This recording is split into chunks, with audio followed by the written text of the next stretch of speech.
welcome back to Queen of... Wait. No, we did it again! Welcome back to Pick Your Potion. Cheers to us remembering on the second time again. What we're called. And I'm drinking cider today. Afura has like a wine smorgasbord. Yes, we had an interesting thing happen. So I actually just filmed a YouTube video for my other series using prophecy wines because they look like tarot cards on the bottle. And after the tasting video, I had like just little bits of wine everywhere, so we kind of made a smorgasbord of wine. Yeah. We also grabbed some cider, because why not? Because we were feeling footloose and fancy free. And if you drink all of the wine, what card do you feel like? The Tower. I feel like the Tower. You just become the Tower by the end of the night. Okay. I mean, but that's if you drink all of any wine, I guess. Well, yeah. Maybe I'm more of a hanged man sort of deal. Maybe. Maybe. Yeah. Just chill. Just real chill about everything. Yeah, so guys, we're actually, in the spirit of trying to figure out what we're doing, we're trying to follow a little bit of a structure so that we're not just rambling at you, but don't worry, there will definitely be rambling involved. I can't not ramble. It's Exactly. a thing. That's what we do. Yeah, that's what I do best. So we figured, to keep in with the theme of last year, since we planned these for the checkpoints on the Wheel of the Year, we'll kind of start the episode by just throwing out some word vomit about the time of year, but the main episode is going to be about whatever you guys want. So again, write in, let us know what you want us to talk about. Today we're going to be talking about the Zodiac. Lots of Zodiac stuff, yes. But first, we got to do the housekeeping of cat check-in, everyone's favorite. Yes, we're going to go through all the things that you guys are probably waiting at the edge of your seat to see what happens. Oh, yes. So. You just very much care about our cats. But I do. They definitely do. So, whatever. So, yeah. Anything for you?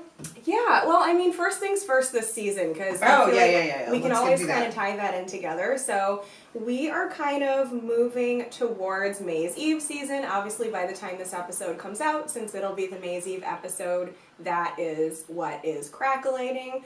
Essentially, May's Eve takes place around May 1st, and it is the kind of smack dab in the middle point between the spring equinox and the summer solstice. So it's kind of, in our part of the world, it's where summer actually starts to happen. Yeah. It's definitely not at the spring equinox. No. And it really does embody that energy of like everything is coming alive, things are growing, animals are making babies, people are getting excited and going outside and coming out of hibernation and doing stuff and creating things and also probably mating, just all kinds of stuff. Yes. So, yeah, it's like for me it's a very energizing time because I'm not in that hibernation mode anymore and I start to have social energy again. And you know, the sun, like the days are now longer than the nights, so the sun is kind of like revitalizing us as well. Like totally, definitely. What is this time of year kind of into for you? We talked a bit about it last time about sort of the intentions that you set with the new year, like starting to see the growth around the equinox, the new beginnings, and now like you've got these like little baby seedlings, and you have to cultivate them if you're going to have like the awesome summer that you want. So it's, you know, keep manifesting that same energy, same sun, doing the thing, but and we'll get into this about tempering that because you jump in it with Aries season and where it's all action. Let's do it. Let's get things done. And then Taurus sort of pulls that back for us. But like you were speaking about last time about keeping in touch with not rushing the spring, like letting. I was so rushing it. We were talking about Geminis and shit. Like, yeah. I was wearing a sundress and talking about Geminis. Yeah. Okay. But yeah, we're not jumping the gun right now. It's like, okay, getting things ready so that way you can really manifest things, and that way your harvest around Lammas is going to be awesome. So that's what we're on right now. Yeah, like for me it's like usually that slow build leading up to May's Eve, and then once May's Eve happens, then I start to feel like things are happening and things are becoming more real and definitely taking action on stuff. So yeah, and then as you mentioned, the Zodiac season that we are currently in was Taurus, correct? We are in Aries right now, and we're moving in May's Eve. That moves into Taurus, and Taurus gets sort of a bad rap. I love my Taurus friends. They always set out snacks for when I'm there, which is really very important to me. Very important. For everyone. But, I mean, they get sort of a bad rap as the laziest of the zodiac signs, which I don't think is the case. I never thought of that either. That's what I've seen, and that's not the case. They are stubborn, they are slower moving, but they're like, if we're going to go with the runes, then they're like the aurochs, they're urus, they're steadily moving and making sure that they're an earth sign, so they move slower, but things get done right. It's not the same hasty energy of like, let's go, let's go, let's go. It's like, all right, if we're going to do this, make sure that everything's buttoned up, everything's right, making sure that you get enough sleep, that you get enough food, so that way you can actually jump ahead again when energy picks back up. It's kind of like where energy ebbs and flows. So like, for Aries, like you're like, woo, I'm gonna do stuff, and then you kind of realize like this is what my energy can actually sustain, and this is what it can. And then Taurus kind of reminds you like, make sure that you're taking care of yourself, make sure you're grounded in what you're doing, otherwise it's not gonna work. Yeah, definitely. You do need to take naps sometimes. Yes. Yes. Especially when you're over 30. You'll find out soon. I have 6 sweet months left of my 20s. Coming in hot. So, yeah. That is my basic thing about Taurus. I'd love to hear from some Taurians out there about... My ex. Oh, yeah. We kind of... Context, guys, we kind of, before the show, when we were deciding that we were going to spend a segment of this show talking about Zodiacs, Ashera was like, oh, I can just use all my ex-boyfriends as an example. And I was like, that is a really good idea. There's an ex-boyfriend. Yep, there's an ex-boyfriend. Yep, there's an ex-boyfriend for everything. There's an ex-boyfriend for everything. They all serve their purpose. And I bless you and I release you. Yes. Into whatever you're doing now. I don't care. No, so, never mind. That's all I got. We'll get him. Enough said. Yeah, so we just also had Mercury retrograde. I know you wanted to talk about that. Yes, so definitely. How was that for you? I did the same thing I do every Mercury retrograde. Did you have 27 projects? Uh-huh. I had 2 days off for that entire month. It was crazy. I worked myself into quite the little health thing, but I finally got some days off. We're good, and it's way better than our first episode back with Qween of Cups, where I like really worked myself into a nervous breakdown. Now I'm like getting much better at saying no, that's not an attainable schedule for me. I do need sleep, so I'm getting better at building that in. So when I see that that's ramping up, not falling into my usual patterns. Which, good Lord, I wish I could just do it a little bit quicker than what I've been doing it. But it is it is improving. Well, it's Taurus season, so that'll help you ground in what you're trying to do. Exactly. So do you find being in a fire sign, do you find that when the sun is in a fire sign, that's when you're like trying to do all of the 27 projects, and then as it shifts to another element, that's when you kind of mellow out? Yep, Aries and Leo season, I'm just bananas. Like, I'm a Sagittarius, for those that don't know. But yeah, definitely, I do definitely feel like fire sign season, and I lean into it. It's cool, but it's also exhausting at the end of it. And I'm like, whew, I am glad that there are other elements out there, because that is. We need them all. We need them all. We really do. So that's why you've got moon signs and rising signs and whatever your signs are, man. Totally. And yeah, Aries is my moon sign, which I have been learning a lot about. So they say like moon is kind of like your underlying backdoor version of yourself. And like that makes a lot of sense, because like the main part of me is like this Aquarius that wants to read about esotericism and bring people together. And, you know, my ascendant, again, as we talked about, is in Gemini, so like I like to kind of be doing connection and communication and all of that. But then there's this underlying part of me that's just really ambitious, which I feel like you've seen with the show, where I'm like, oh my god, we need to do all of these things, and then it's like, we don't have to do those things all at once. Oh, totally. Yeah. I feel similarly, because my moon is in Cancer, so I'm like, super Sagittarian where I'm like, I want to travel, I love philosophy, let's party, let's do some stuff, everybody's having fun. But then my house, I'm like, I like my house quiet. I want to go home. I don't want people to just drop by unannounced. Like, my house is very much mine. And I love to travel, and I travel. If I don't travel every 6 weeks, then I turn into a monster person. I have noticed that. You are always gone. I'm always gone. I'm always going. But I love coming home, too. I love going and traveling, but then coming home, seeing that, welcome to Buffalo, an all-America city. Like, coming home. I hate that sign. But seeing those markers and seeing the familiar skyline and going home, being like, yep, this is house. This is my house. That is, like, my secret Cancer moon sign, which is that, like, funny. Comfort. Yeah. And, yeah. Yeah. I want things just so at my house. So. I love that. Yeah. You're just, you have a little of everything, which Little is great. everything. Little everything. But, yeah, going back to Mercury retrograde, like, this was an interesting one. Because I actually decided I was going to do a training on why Mercury retrograde actually doesn't suck. It was called How to Make Mercury Retrograde Your Bitch. Yeah, and I want to know how you do this because I need to know. And I'm not asking for a friend. I'm asking for me. So, well, you are a friend, so that's fine too. I mean, that's what's interesting about it was, like, I decided to do this training from a place of my last several Mercury retrogrades being pretty chill.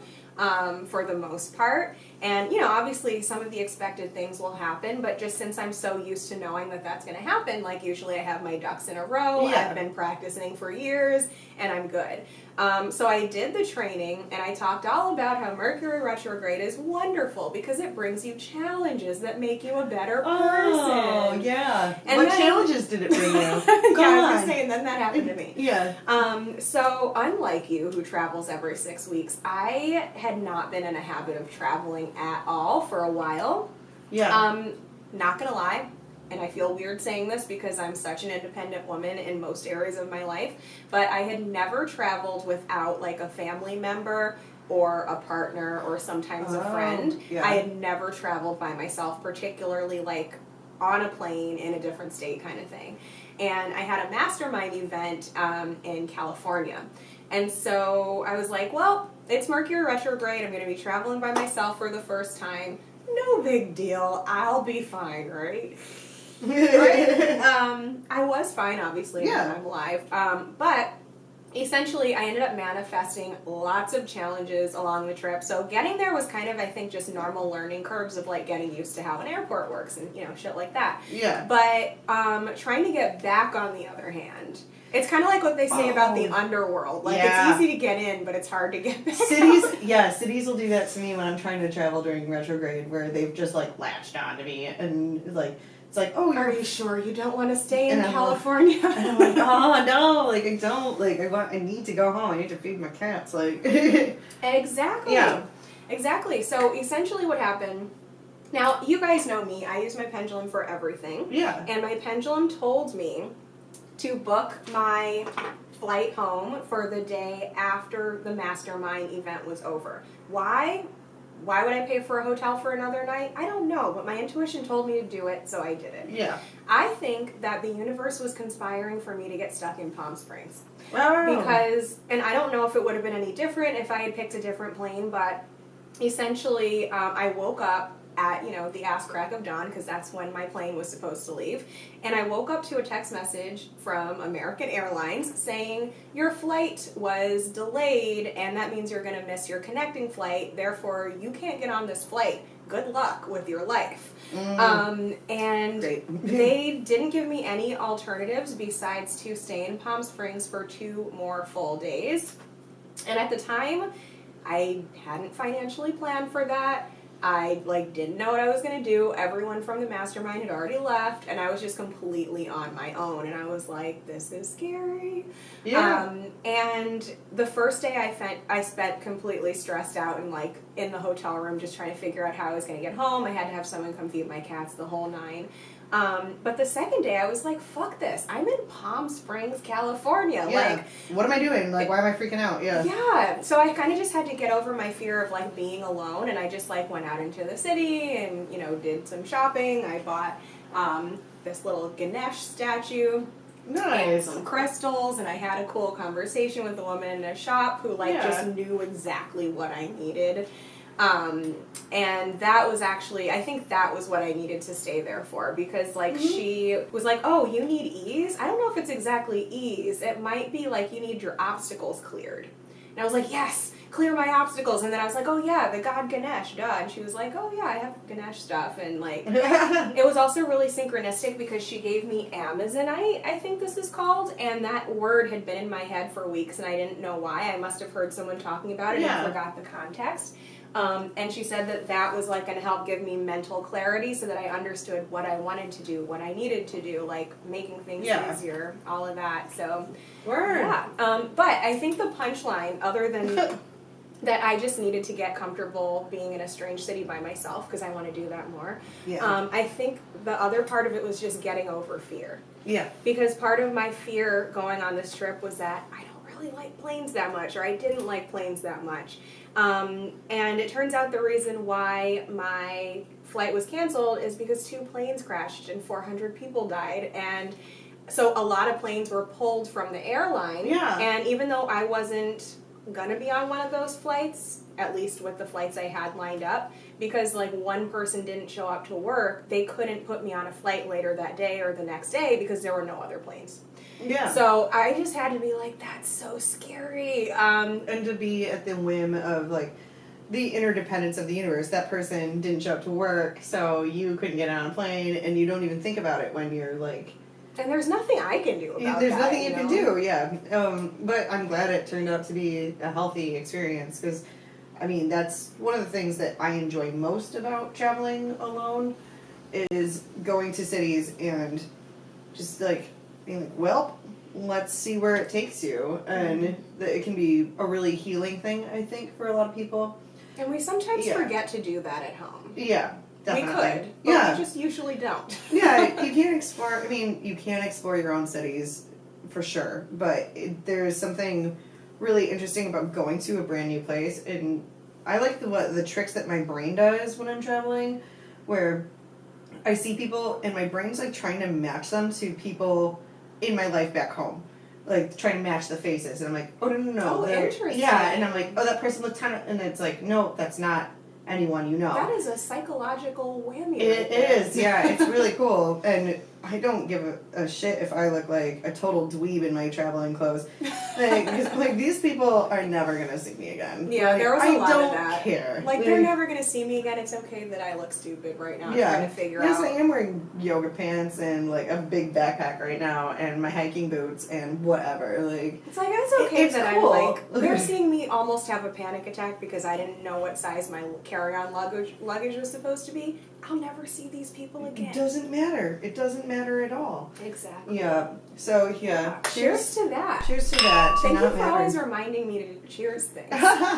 It's a metaphor for life. So yeah, on that note, another thing we're trying to do more consistently is talk about like the runes or the tarot cards that we feel represented the season for us. You know, hopefully they resonate with you guys too. So Ashera, which ones came up for you in the past month? Well, okay, so here's the thing. I was reading my cards very consistently, and I still do a full rune spread every new moon. And there was quite the shift, and I'm not reading them as much, not because I'm being avoidant, but because I'm trying to avoid overthinking what's happening. So, yeah. For the past, there's a such thing as too much tarot readings. Yes. And for the runes, too. Too much divination. So, for the past, 4 months, and I've been trying to manifest a lot of changes in my own life, and it went from, like, hold on, pause, and then my last one was, like, I got, for runes, I got Odin, Haggals, which are, like, jumping into the abyss, elemental hailstorm, wholeness, like elemental hailstorm, where it's just like shit is about to get crazy. Is that like the tower of the rune? And I'm so glad you said that, because when I was shuffling my cards, then whoop bam, the tower came out. So Yay. I don't know in what capacity it's going to come. I do know that something is brewing. And what position did it come up as? It fell out. Oh, yeah, it just like don't fell. You love that? It fell out. So it was like, nah, you need to listen. And I was like, okay. So clearly something is about to change in my life, which is what I've been manifesting. I'm choosing to look at these because I wasn't freaked out. Like Odin, I knew was going to come up. That's the crazy jump into the abyss. Go do your thing. It's going to be scary. Hagal's it's very disruptive. And so it means that a lot's going to be shaken, and it will just like take you down to the stratus of your being. Sounds promising. Yeah, but the more disruptive it is, the more timely it is. And so who knows? So I'm not reading it every day because I'm like, I don't want to be like looking over my shoulder. I'm trusting that it will happen in time, and that there was a lot of positive runes around it. So it's like it's a safe space to get down to the core of your very being. Yeah, yeah, and it's going to end in wholeness and in me being a better person and me moving forward. So the cards that have been coming out for me that I have been liking to work with are both the Seven of Cups and Wheel of Fortune. So the Wheel of Fortune is a good one because it's kind of. It means like anything can happen and things are in flux and things are in the air, but not in the air as in like falling and blowing up like the tower. Yeah. So you kind of have more control based on what vibe you pick. Yeah, and I mean, I think that even if things blow up, sometimes it's just like, you just gotta see where they land. Mm-hmm. But with the Seven of Cups, there's a lot of choices, and some of these choices may not be good, may not be the best or ideal, some are. So it's weighing them, so you have some control over the Seven of Cups. Whereas the Wheel of Fortune, it's sort of, I mean, it's random. It's what's going to happen to you. You don't really know. It's going to be okay. But even with the tower jumping out at me, even with Huggles, as long as it doesn't end up with me like homeless, then we're good. Like straight up. I feel like you would be bond on a deep level about the like home thing. Like, I just need a stable place to live. I've been through some shit. Yeah, that's it. And I've been reading the runes because I've been working with them more. They've been speaking to me in different ways, and even the scary ones, they don't seem scary anymore. I was like, okay, there's a timely warning. Listen to your messages. Listen to yourself. You know, I've been just making sure that I've got money socked away. I have food in my fridge. You know, pertinent people in my life have spare keys to my house in case I get trapped in Istanbul or whatever. Exactly like me. Like, thank goodness my friend had keys to feed my cat when I was stuck in California. just putting things in order so that way, no matter, even if life gets super hectic, then I know I can land on my feet. So, and that's one of the lessons of retrogrades and of going through the tower before, because I've gone through the tower before, and it was nuts. Yeah. But I needed it. I totally needed it. I feel like those two energies are very similar, the tower and Mercury retrograde. It's the same concept. Like, as long as you have your ducks in a row, you're taking care of yourself, you're doing the smart things, whatever like breakdown you have to go through in order to have whatever breakthrough you're meant to have, you'll be safe. But the reason why it gets messed up for people is because they don't have the other parts sorted out. Or because they're trying too hard to have control over it. Whereas it's like, these are situations where you can't necessarily have control. Like, and you need to just say, Spirit, take the wheel, or whatever it is. Universe, take the wheel. Jesus, the wheel of fortune. Take the wheel of fortune. And just, let it go. I feel like your energy is on point with, being progressive and, manifesting a better life for yourself and those around you. And I feel like as long as you have that underlying core energy, whatever crazy shit you go through will just end up being something that you can write about to help other people. Hopefully, or whatever. Let's hope so.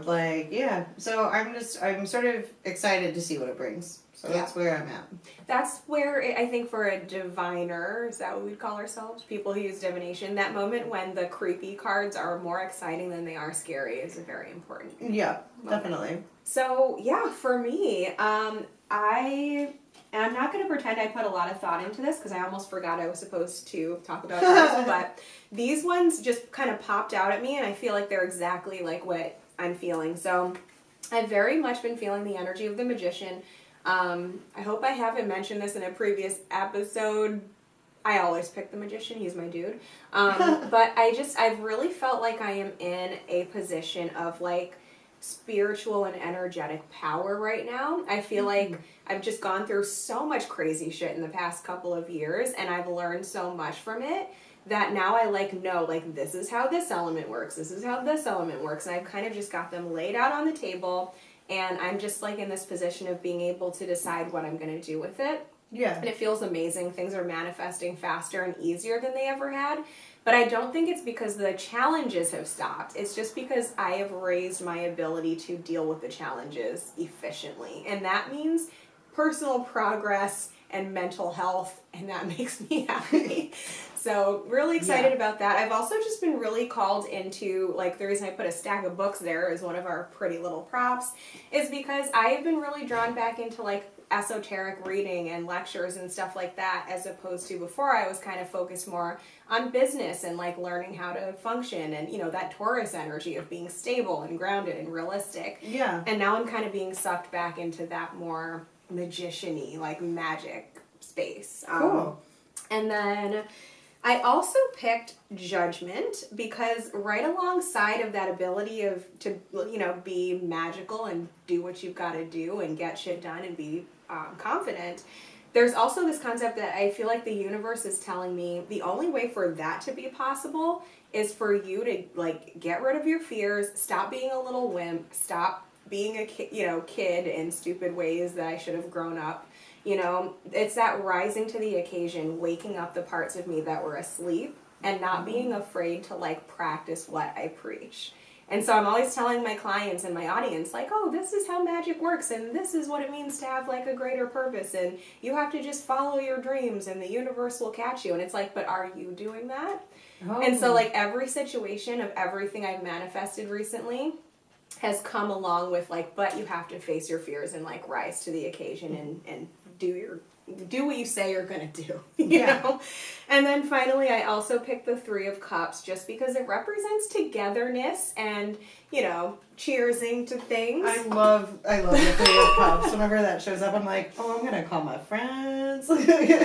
Exactly. So, like, I went to my mastermind event. We've been working on this show together. We have Brandon, who we're extremely thankful for. He's not exactly a girl in a frilly dress, but he is the third person with a cup right now. And I think just like meeting the right people, having gratitude for connection, and like having that help things to move forward instead of just being this recluse that's in my office like the hermit all the time has been really, really, really groundbreaking, as well as just connecting with my audience. So yeah, those are the cards for today. Sweet. And from there, I guess we will briefly touch upon the Zodiac signs. The Zodiac signs. So do we want to start with Aries since we're just coming out of that? Yeah, because it's the first one in the chart. Yeah. Pros for Aries for you? Okay, the pros to Aries are ambition and passion, which, like, I love. You know, that's my thing. Yeah. And then I think the cons of it are, like, being hasty. You know, where like you're just trying to get everything done at once and you end up overwhelmed and screwing things up. I feel like sometimes just like when you have too much fire energy, like you can kind of breeze right past other people and just leave flames in your wake. And you have to just make sure that you are being compassionate towards others as opposed to just like trailblazing and leaving people in your dust. And, you know, as an Aries moon, those are both things I have to be constant. And again, I mean, think about like, even if these aren't your signs, we're not just like giving you like shout outs and ragging on you, just like how you use the energy when you're in it. Yeah. I think you touched on the pros perfectly well. Definitely getting shit done, like taking care of business. One of the cons definitely is hot-headedness. One of the cons is drinking too fast. But yeah. Then hot-headedness, like, don't start fights for no reason. Like, you don't need to just fight people. Like, just chill, dude. Alright. Taurus, I think, some of the pros, hardworking still, being steadfast, being diligent. Cons, being stuck in the mud, being like, no, being too hung up on details. That would be, like, oh, not quite Virgo level, but, but being... That's what I haven't thought of, like being stuck on details, but I could see that making sense. Because they're like, oh, in order for things to be stable, it has to be like this. Which is may or may not be true. Yeah. If you don't want it to be stable. Yeah, exactly. Maybe you just want to be an Aries or an Aquarius, blah. No, I agree with those. Taurus and context, I just ended a relationship with a Taurus at the end of 2018, so this is all very fresh for me. That was the first person that I ever experienced as a Taurus. Like, I don't know who else in my life was a Taurus.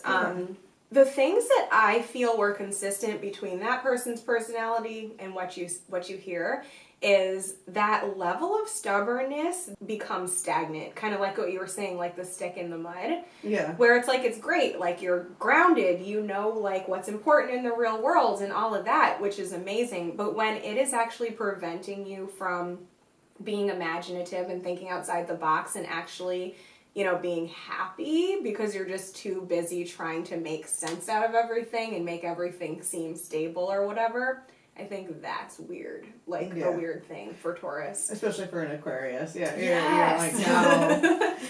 And then a pro for Taurus, I think Tauruses have expensive taste. They like luxury. They like comfort. They like material things. And something I'm really grateful for having gone through that relationship is that I have an appreciation for nice things where previously I had been a starving artist. So that was helpful. It's always good to be able to go through the flip side and be like, I learned something good from that. Like, yeah. I think that's true of almost every relationship. Yeah. You know? Yeah.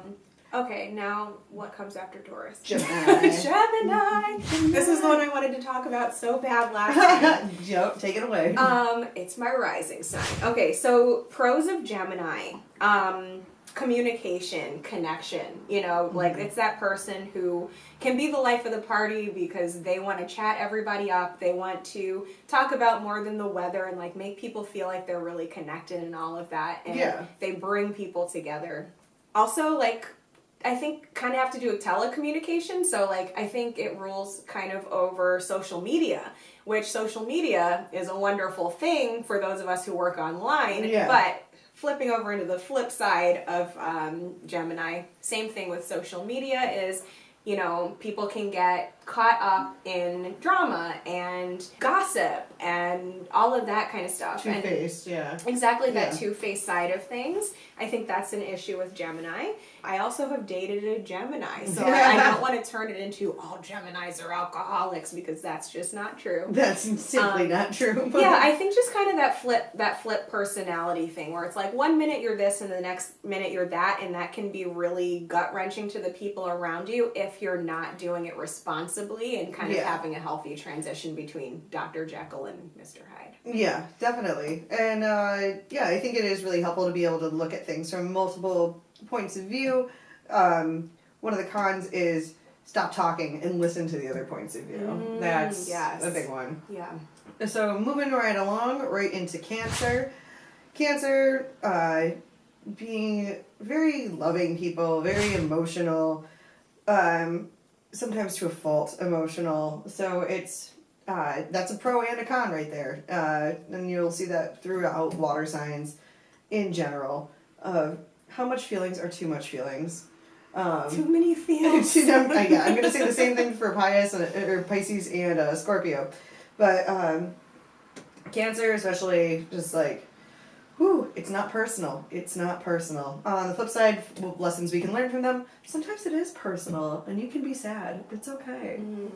Yeah. Yeah. And I think that the water signs remind us of that like, it's okay to be emotional. It's okay to be human. Yeah. Whereas, like, our society kind of wants to make everyone a Taurus or something. I don't know. All right. And then Leo. Leo. Yeah, okay, so my older sister is a Leo, and so I feel like I know this energy really well. It's also the flip side of Aquarius. What is amazing about a Leo is that Leos are very loving. Like, they love so strongly and so intensely. And, you know, they look out for other people and they want the best for everybody. And they want to set everyone up for success, and success is such an important thing to them. And then on the flip side of that, that can get to be too much. And then the next thing you know, they're like a pageant mom trying to tell people what to do, or like Photoshop people into their plans, when it's like, maybe that person didn't see that as their view of success, and maybe you're like just loving them too hard and like pushing them away. So yeah, Leo is my rising, and so it's... Oh, you have a lot of fire. Like, I have a lot of air. There's so much fire. Yeah, I have so much fire, and then I'm, again, the brooding Cancer mood where I'm like, when I want to go home and take a nap. But yeah, it's that, like, I love the passion of fire signs, of Leo especially, where it's like, all right, like, I'm going to take charge of this situation. Like, that's one of the big pros. Where you have to temper it is be like, are you going to be a megalomaniac about this right now? Like, because that's also not No one not wants cool. to be a megalomaniac. Yeah, chill. Like, yeah, because there's good signs and there's bad signs, and that's, I think, what we're working with right now, or what we're talking on. So moving into Virgo. Now, I'm not gonna lie, I don't know a ton about Virgo. I believe we have a mutual friend who's a Virgo, and meeting this friend was the first time that I was like, oh, that's Virgo energy. I can see how that makes sense. Okay. But I'm not gonna mention him on here because he probably already knows who he is. Anyway, we'll talk later. But I think that Virgos they're grounding, right? Because they're that earth energy, but they're also, I think, more in their head than the Taurus. Yeah. Because the Taurus is like the fixed earth sign. So it's very earth. Whereas I feel like Virgo is more like, they have this intelligence where they're like thinking and they're planning and they're doing all of that. And I feel like just with any sign like that, it's important to just make sure there's a balance where it's like, are you making decisions based on what feels right, or are you making decisions based on fear? And my thing is always just like love over fear for like all decisions. So that's all I can say about Virgo, because that's all I know. They do strike me as a very, like, the ones in my life, like, they're super meticulous people, definitely get shit done, but meticulous when, like, want things to be done a certain way, which is awesome when it works. And it's one of those things, it's the same beef I'm always going to have with their signs, like, you gotta shake it sometimes. Like, earthquakes happen for a reason. But that's true. Yeah.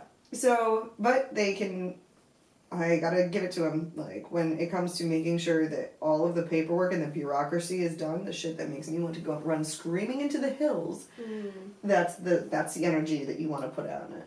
I love that, and I think that they have this amazing ability to combine, like, that comfort and that love that is in the earth element, you know, being ruled by Venus and all of that, with that ability to, like, get shit done. And that's why I feel like they do a good job being in, like, crisis work scenarios and stuff like that. That's right, yeah. So you can put those together. So moving on into Libra. Libra's fair and balanced people, being able to see multiple sides, wanting the best for everyone, wanting to be everyone's friend.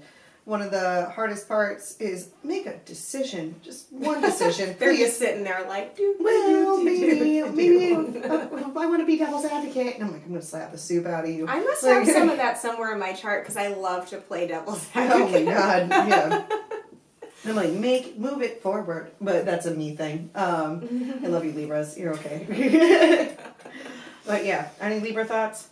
This is another one that I don't know a ton about because I can't think of anyone off the top of my head who is one. But I think just that balance of, like, balance is a huge thing for me. Like, I'm a middle path witch. Like, I have a foot in magical for personal gain and a foot in, like, community and taking care of the world and doing what's right for everybody. I have, like, you know, a foot in masculine energy, a foot in feminine energy. Like, it's just that ability to understand that there's a middle ground and kind of be able to cherry pick from, like, I can cherry pick from anything, but at the end I'm going to kind of settle in a healthy middle ground place and then they can help people from all of those different worlds because they're able to see all of it. Is that kind of consistent with what you know about them? Yeah. I've got plenty of Libras in my life, and that's the part that I definitely love about them, is that they are able to do that. It gets frustrating when you're trying to get them to make a decision in a timely fashion, though. So, Yeah. especially if it's a matter, like a feeling matter, where you're like, I need you to do this. Like, that's when it's gotten dicey in the past. Moving on forward, and then it's Scorpio times. Ooh, you always hear great things about Scorpio. Let's see what we come up with. I do love Scorpios. And I think they get a bad rap because their horoscopes are always like, please don't murder anyone. And the Scorpios in my life are pretty chill people, to be honest. It's definitely a more brooding sign where they're not always going to, like, they play their cards pretty close to their chest. And I think that that is a strength and a weakness, as every sign has. Mm-hmm. It's, again, it's up to a point where, yeah, you need to be careful. You need to definitely have these feelings and they're the most reserved, I would say, of the water signs, where they're less likely to come out and be touchy-feely. I mean, they're scorpions. So there's some danger there. There's some really exciting energy there, and they sort of embrace darkness in a way that you don't see in the other zodiac signs.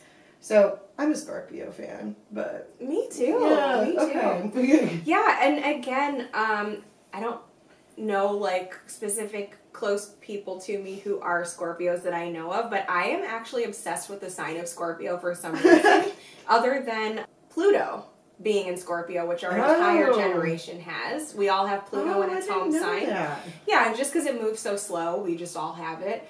Sweet. But other than that, I don't have any like distinctive Scorpio in my chart, but there must be some dynamic that appreciates that. Like, when I think of Scorpio, I think of like the god Hades and like the story of Hades and Persephone, of how like there's a beauty in the darkness and someone has to come shine a light on it, but the darkness also kind of has to cast a shadow on the light in order for that balance to be achieved. Yeah, definitely. So whereas like Libra has the balance right within itself, I feel like certain signs are like very light and then a different one is very dark, and then when those come together it creates just such an interesting, like it's what makes life interesting is those wild swings between the darkness and the light, you know? Definitely. I don't know, my mom's a Libra and my dad's a Scorpio, so I don't maybe it works. It's worked for 30 something years. But totally. Something that comes to my mind with Scorpio is that like the god Hades dealt with like sex and death. Mm-hmm. Which I know you're a big fan of talking about. I love both of those things. But something not everyone realizes is he was also the god of wealth, because we think of precious metals and stones as being dug up from underneath the dark places of the world. And that, I think, is part of why so many people have like taboos and fears around money. It's because that kind of all ties together with that concept of like the darker parts of, life. So I just find that really interesting. I like it. So yeah. And then into my sign, Sagittarius. What I appreciate about being Sagittarius is a philosophical person, wanting to connect with people, wanting to drink lots of wine, like the Bacchus of the Zodiac. Cheers to that. Yes. Yeah. The Bacchus of the Zodiac. Bacchus of the Zodiac, yeah. One of the frustrating parts are this extreme fear of loss of freedom, which I definitely relate to. I think Aquarius has that too. Yeah. Where it's like, I don't want to be boxed in. Like, yes, I want you to pay me for a job, but I kind of want to do whatever the fuck I want. Which is, yeah. So that's one of the hard things about that energy, is working with it. So, yeah. Well, I'm just going to use you as my guinea pig because sweet. The only Sagittariuses I can think of are you and someone I almost dated. There. So let's see. What are the commonalities? I think that, and again, this is just me pulling this out of my ass because of the people I know, but I think that Sagittariuses are very hardworking, again, because that fire sign. Yeah. And like whatever industry they're in, whether they think it's their dream job or not, they will be the best employee because they just want to kind of like show up and do their best. Yeah. I think that's amazing. And then, yeah, just kind of having that ambition and creativity, I think. Do you feel like creativity is a part of that? Yeah, because I think you're touching on something because it's sandwiched between, like, you move into Capricorn, which is, like, known as, like, a very, very hardworking sign, whereas Sagittarius tends to come with a bit more, yeah, but I also want to just go to Morocco for a while. Like, where I don't think that a Capricorn necessarily, like, they get bad rap for being just, like, cold shoulder, no fucks, like, lie, cheat, steal, kill. Like, not even, like, but not like in a shady way. They're just like, we need to get this done. Like, and it's like, okay, that's awesome, unless you don't have any friends at the end of the day, because like, yeah. So Capricorn, any thoughts? I didn't say my pros for Sagittarius. Oh, okay. My cons for Sagittarius. Okay, yeah. I'm sorry. Honestly, I just think roast me. I just think similar cons. It's usually that thing of like, they'll just like go full force on something without fully thinking it through, and then it doesn't work. And then they're like, fuck, I just like burnt some bridges just now. And I think I said the same thing about Aries, but I think I've just experienced it happening a little differently with fire signs. Fire sign shit. Just like, I'm just gonna do some shit, and then it's like, wait a minute, well, what did I just do? What did you try and do? That didn't work at all. Yeah. So yeah, I jumped ahead. Do you have anything for Capricorn? Okay, so I was raised by 2 Capricorns, and I also recently looked into my chart and found out that I have Capricorn in like several places in my chart, which is interesting. I'm just gonna go based off of my parents, and maybe it has to do with me too. But the pros, I think, are that they're very practical and they're extremely resourceful. Yeah. Like, my parents came from practically nothing. But they were able to, like, kind of climb to the top in whatever they were doing, not because they had the most education or the most money or anything like that, or even the most experience, but simply because they were, like, kind of like what you were saying, like, not the lie, cheat, steal in the sense that they would actually do that but the thing of, like, at the end of the day, I'm going to get this done because I have to get this done for my family, for my whoever, they have to. Yeah. They like have to get it done. Yeah. And so as an earth sign, like, and maybe I'm trying to mush elements together here, but whereas like I felt like Virgo is more of an airy earth sign, I feel like Capricorn is almost more of like a watery and I don't know, fiery-ish earth sign, because like they're driven by what's important to them, which is like that emotion of the water sign, but then they're also like, get shit done, like right now, and it doesn't matter, you know, what they have to do. And then on the flip side of that, like what I've noticed with Capricorns is that sometimes they get so wrapped up in what they're trying to achieve that they'll look back and realize that they put aside parts of themselves that they can't get back because they were just so determined to prove whatever they were trying to prove and to work. Yeah. And then it's your time to shine, Aquarius. Well, you want me to say the good things and the bad things about my sign? Yes. Yes, I do. All right. The good things of Aquarius, which if we're putting on display, the star card of the tarot, which is also the Pinot Grigio of prophecy wine, is also Aquarius. And I think like that concept of pouring water is because we're not a water sign. Most people think we are, as you and I both know. We're an air sign. And the reason why is because even though water is involved, it's about deciding what that water is going to do. It's like, you know, you have earth around. You know you have, you know, elements around. It's like, what are you going to do with that? Yeah. So you see the fire of the sun shining on the earth, and you say, me being a mental sign, what am I going to plant? What am I going to tend? What am I going to harvest? What am I going to create? And so it's very much creative and intuitive and explorative and experimental. Yeah. Which is cool. And then the flip sides of that, being an Aquarius, like, we're connected to our emotions in ways that other people don't understand.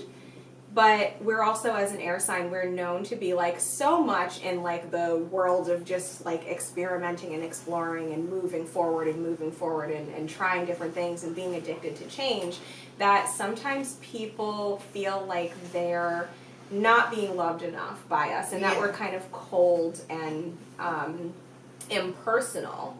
But twisting it back around to make me awesome, the cool thing about Aquarius is that we are natural born leaders, because with that water we can see like what people need to be nourished with and like how people need to be nourished. But instead of like nourishing every single person in the most like Cancerian way, we look at the big picture, we look at a bigger community, and we say, I realize that I have to be impersonal in order to get this change to happen. Yeah. But I'm doing it because ultimately I want everyone to be happy. So it's like you got to break some eggs to make an omelet kind of thing. Yeah. Yeah. That makes sense. That's the one thing that that's always come up with about Aquarians for just in my reading, is that they get a bad rap for being impersonal and like just not feeling on the same level that other signs or people are expecting them to feel on. Where they're like, you're like, where there's probably a lot of feelings going on inside, outside, it just it's like, we're trying to make sense out of the feelings. Yes. Is what's happening. So that's interpreted as, okay, robot person, when it's not necessarily true. There are feelings happening there, but they're just not coming out on the surface that you might see through a different like they're getting projection. turned into a training for later on, like a lesson for later on, as opposed to expressing it in the moment, and which is good and bad. And last but not least, they wrote the book on feelings. It's Pisces. Pisces. I don't know a ton about Pisces. I know that I have some Pisces in my life. They've always been awesome to me. They tend to be, in my experience, somewhat mercurial, where there's a lot of feelings happening at once, and how that comes out. Let's just hope it's cool. But yeah, that's sort of my experience. I don't know a ton about them. I should read more. Yeah, I mean, similar concept. Like, I think Pisces is, I think, again, since it's so close to Aquarius, it's kind of an airy water sign where, like, they are driven by emotion and they are, driven by connection and all of that. Yeah. But they're also just very creative, I feel like. They're very, like, they're those, like, bohemian lifestyle people, I feel like, in my experience, where they, feel some kind of creative or intuitive or emotional impulse or inspiration. And then they kind of just flow through life exploring it. Yeah. So, and like, that's amazing. And then I think on the flip side of that, like they make amazing artists and stuff, but on the flip side of that, there's that, like, starving artist concept, or, like, the artist that gets sucked into drugs, or, like, whatever it is, where just, like, that water can drown you if you don't keep your head above the water. Yeah. So there you have it. Those are our Cliff Notes on the energy of each zodiac sign. Yeah. So, and like, what I love about the zodiacs is that you just kind of everyone has their own experience of them. So yeah. You guys might have been looking at us like, that's not what I think of that sign, but that's why we invite you guys to, like, comment, message us. So, like, where can people message you? People can always message me on Instagram at Ashera and Afura. Same Instagram, Ashera. Yep. That's it. So, and yeah, like, we're happy to, like, if you have questions or if you have suggestions for future episodes, you know where to go. Yeah. So, yeah. That's our show. That's a wrap. Cheers. Cheers.